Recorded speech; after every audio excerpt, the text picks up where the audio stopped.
జీవనోపాధి కోసం కువైట్ వెళ్లి అక్కడ అనారోగ్యంతో బాధపడుతున్న తమ తల్లిని తిరిగి భారత్కు రప్పించేందుకు ప్రభుత్వం చర్యలు తీసుకోవాలంటూ పిల్లలు కోరుతున్నారు.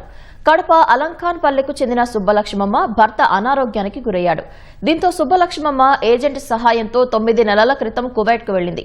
4 నెలలుగా తాను అనారోగ్య సమస్యలతో ఇబ్బంది పడుతున్నట్లు బాధితురాలు సెల్ఫీ వీడియో విడుదల చేసింది. తిరిగి ఇంటికి వెళ్తానని చెప్పగా యజమాని నిరాకరించినట్లు తెలిపింది. తనను భారత్కు తీసుకురావాలని సీఎం, డిప్యూటీ సీఎంను వీడియో ద్వారా కోరింది. ఈ నేపథ్యంలో తమ తల్లిని భారత్కు రప్పించేందుకు చర్యలు చేపట్టాలంటూ ఆమె పిల్లలు ప్రభుత్వాన్ని కోరుతున్నారు.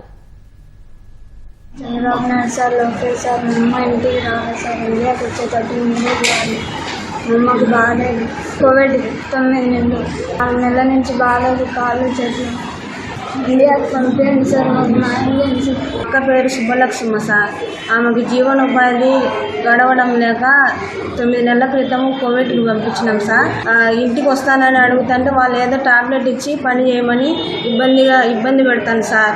ఆమెకు చాలా ఫుడ్ లేదు సార్. ఎంతో రక్తస్రావం అయ్యి ఆమె చచ్చిపోతా అని మాకు వీడియోలు పెట్టి ఏడుస్తాను సార్. ఎలాగో మా అక్కను మాకు ఇండియాకి పంపించండి సార్. కాళ్ళు మొక్కలు వాసి ఇబ్బంది ఉంది సార్, చాలా సీరియస్గా ఉంది సార్.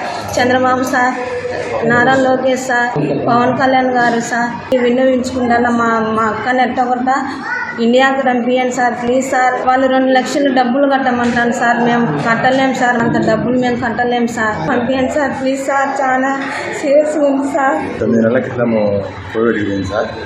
పిల్లల విషయం గురించి ఇప్పుడు ఆమెకు 4 నెలల నుంచి ఆరోగ్యం బాగలేదు. ఆమెను ఇక్కడికి పిలిపించే మార్గం చేయమని చంద్రబాబు గారికి, లోకేష్ గారికి, పవన్ కళ్యాణ్ విన్నవించుకుంది. ఆ భర్త కూడా సరిగ్గా ఆరోగ్యం బాగాలేదు సార్. ఇప్పుడు ఆర్థిక పరిస్థితి బాగాలేదు. ఆమె చాలా కాళ్ళు మొఖాలు వాసి చాలా ఇబ్బంది పడి నన్ను తెలుసుకోనండి బాధపడి ఈరోజు మాకు ఇబ్బంది పెట్టారు సార్.